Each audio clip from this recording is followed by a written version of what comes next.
Network News. Mga kasama yung temperatura dyan po sa Baguio, inaasahang bababa ng 8 degrees sa Enero. Ang kasama natin sa balitang yan si Idol Noli Christian Salio ng IFM Baguio. RMN Live Report.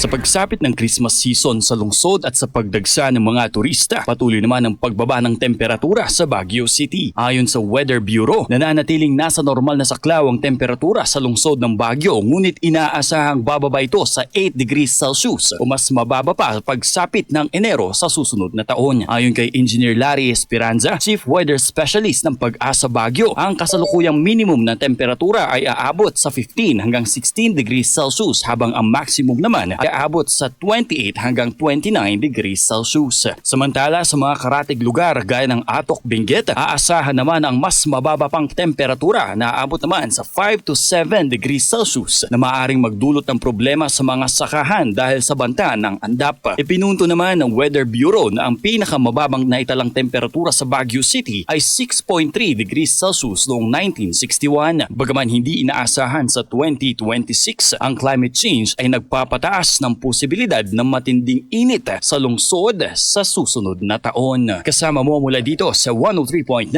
IFM Baguio, sa Idol Noli Christian Salio, Tatak RMN. RMN Network News.